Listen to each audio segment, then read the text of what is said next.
Salut famille, c'est Charlie Paquet Fraternité. Mes frères et sœurs, écoutons cette vidéo. J'ai dit c'est fort. Déjà la lettre là, la lettre que le PPAC a fait, Bagua. Hello mes gars, ouais. Aujourd'hui on se retrouve pour de nouvelles vidéos. Abonnez-vous, activez la cloche de notification si ce n'est pas encore fait. Ici on est sur l'actualité Ivoire, ouais, 100% Ivoire, mais en tout cas un petit peu aussi de l'extérieur, disons 90% des actualités Ivoire, mais un petit peu 10% de l'extérieur aussi, car c'est hyper important aussi de savoir ce qui se passe dans le monde. Donc, si vous aimez ce genre de délire, n'hésitez pas à prendre place, c'est gratuit. Abonnez-vous, vérifiez si la cloche est activée. Si ce n'est pas encore activé, active parce que c'est comme ça que vous recevrez des notifications une fois que je mets en ligne une nouvelle vidéo. Donc, c'est hyper important de faire ça. Ouais. J'arrête de blablater, je vous laisse découvrir la vidéo et puis on revient juste après. Ouais, ici, on est sur Asmo Babi. Ouais.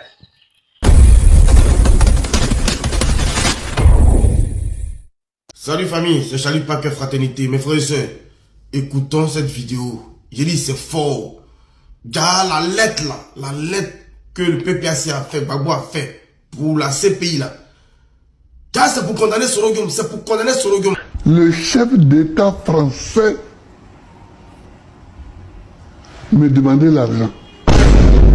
Est-ce que très sincèrement, pendant que vous étiez aux affaires, vous avez de temps en temps aussi acheté votre paix, acheté Paris, parce qu'il dit que vous aviez donné 3 millions d'euros à Jacques Chirac. Oui, c'est enfin exactement, c'est 2 milliards de francs CFA. Mais Monsieur le Président, pourquoi vous donnez les 3 millions d'euros, c'est-à-dire les 2 milliards dont vous parlez? Parce que vous me demandez. Mais vous ne donnez pas tout ce qui vous le demande. Ah non, mais écoute, c'est Chirac. Il était si influent que cela? Il vous faisait si peur que ça? C'est pas une question de peur. Mais c'est d'abord un étonnement de voir le chef d'État français me demander l'argent. Moi, j'étais étonné. Stupéfait. J'étais stupéfait, j'étais ahuri. C'est étonnant quand même. Alors, vous donnez en liquide ou bien Robert Bourgi transporte des valises comme c'était dit? Ah ben oui. Ah oui. Ah ben oui. Il traverse les frontières avec les 2 milliards. Waouh. Et Chirac, au moment où il reçoit l'argent, il m'appelle, Laurent, je ne suis pas un ingrat.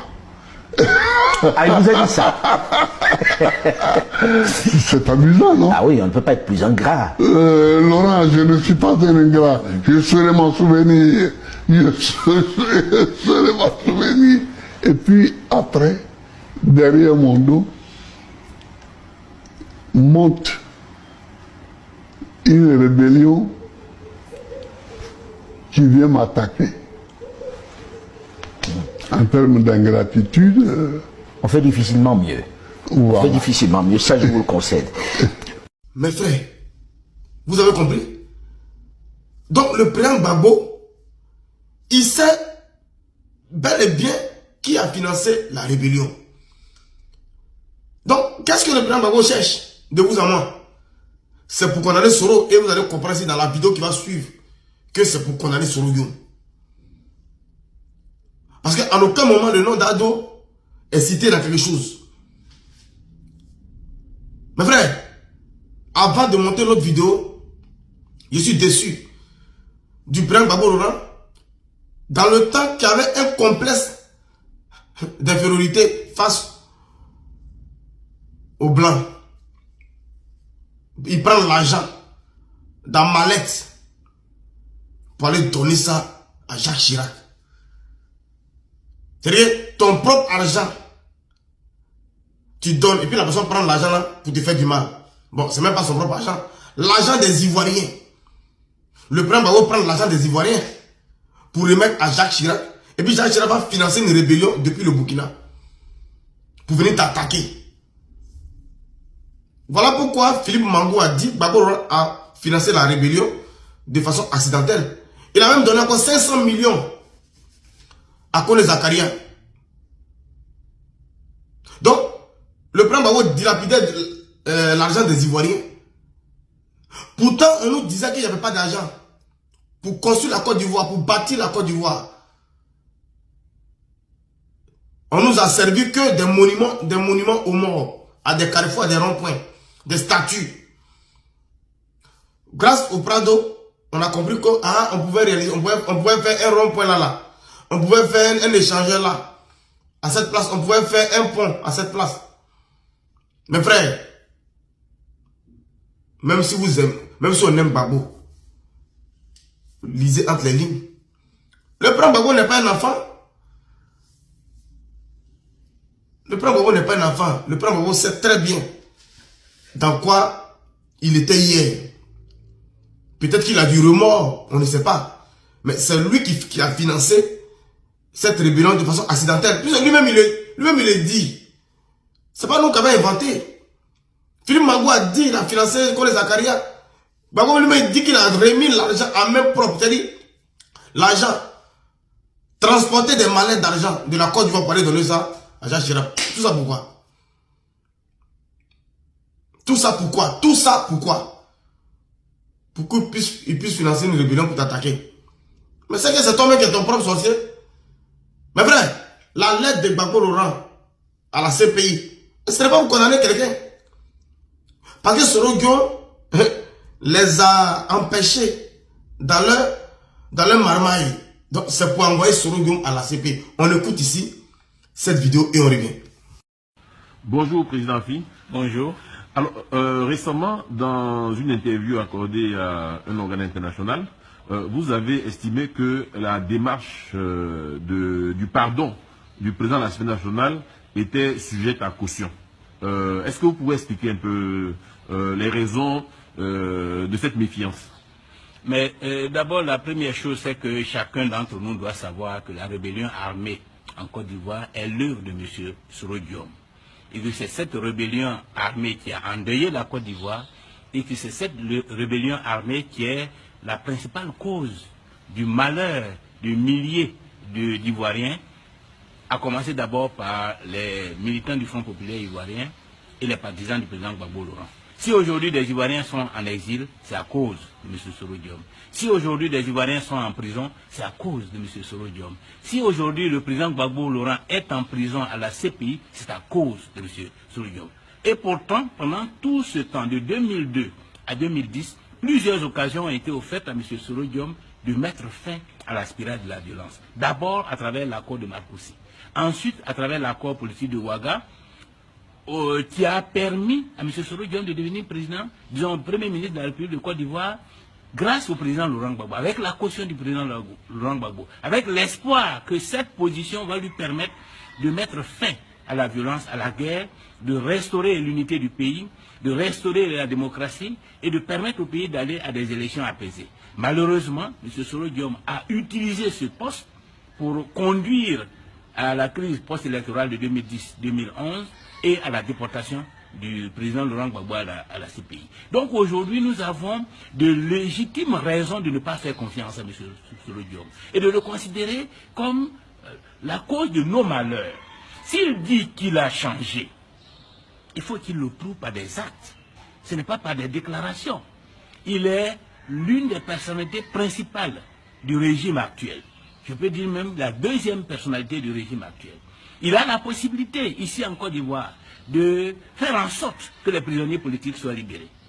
Il a la possibilité de faire en sorte que tous les cas du Front populaire ivoirien et de l'ex-majorité présidentielle qui ont leurs comptes gelés, que ces comptes soient dégelés. Je crois que c'est le minimum. Il était à Paris. Il a rencontré le président Henri Konan Bédié. De quoi ont-ils parlé? Pourquoi c'est au retour de Paris qu'il dit qu'il va aller demander pardon à M. Henri Konan Bédié qu'il vient de quitter il y avait quelques heures? Pourquoi n'avait-il pas profité de sa présence à Paris pour rendre visite au président Laurent Gbagbo qui se trouve à La Haye et lui demander pardon? Et que ce soit